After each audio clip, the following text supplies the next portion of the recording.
8টার দিকে আমরা এই রাস্তার এই পারে দাঁড়ানো ছিলাম। এখানে লোকজন বলা বলি করতেছে এখানে একটা রিক্সা পড়ে গেছে।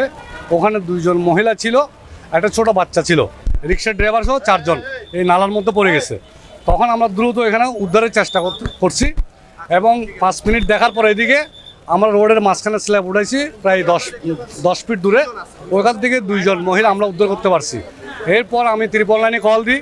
ত্রিপল লাইনে কল দেওয়ার পরে ওনারা আমাকে ফায়ার ব্রিগেডের সাথে সংযুক্ত করার পরে ওনাদের গাড়ি আনছে। এরপরে আপনারা দেখতেছেন 2 ঘন্টা হচ্ছে এবং বাচ্চাটা পাওয়া যায় নাই। এখন একটা তো কর্মযজ্ঞ চলছে এখানে, তো ধরেন এখন জলাবদ্ধতার একটা কাজ চলছে এবং এই কাজটা আমরা বারবার বলছি আমাদের আরও 2 মাস সময় লাগবে। এখানে সেনাবাহিনীও কাজ করছে এই খালটা নিয়ে। ইনফ্যাক্ট আপনারা জানেন সেনাবাহিনী কাজ করছে এবং এখানে একটা ব্যারিকেড ছিল, ওইটা কাজ করার কারণে ব্যারিকেডটা ভেঙে দিয়েছে এরা।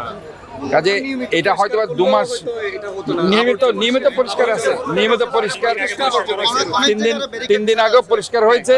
এটা সবাই বলে, ওই যে এখানে পার্শ্ববর্তী যারা আছে তারা রেগুলার ময়লা, এগুলো আমরা বারবার বলছি। এটা গণসচেতনতা বৃদ্ধি আমরা করছি যাতে করে ময়লাগুলো না ফেলে। এটা আসলে 3 দিন আগে পরিষ্কার করা হয়েছে।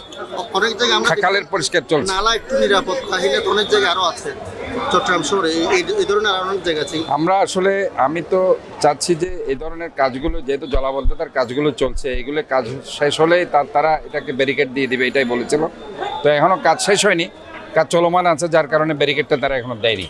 তো ব্যারিকেডটা তারা দিয়ে দিত এই যে কাজটা শেষ হলে। এই যে এটা একটা অ্যাক্সিডেন্ট হয়ে গেছে দ্রুত গাড়িটা নামার কারণে, কারণ তখন পানিও ছিল এবং আলটিমেটলি গিয়ে তারা খুব স্লপিংয়ের মধ্যে রাস্তাটা ছিল, যার কারণে অ্যাক্সিডেন্ট হয়েছে। তো আমরা এটা দেখছি অন্ততপক্ষে ছোট বাচ্চাটাকে তাদের পরিবারের কাছে ফেরত দেওয়ার জন্য আমরা আপ্রাণ মহান রব্বুল আলমিনের কাছে আমরা প্রার্থনা করছি যাতে বাচ্চাটাকে আমরা খুঁজে পাই। আমরা এটা ট্রাই করছি।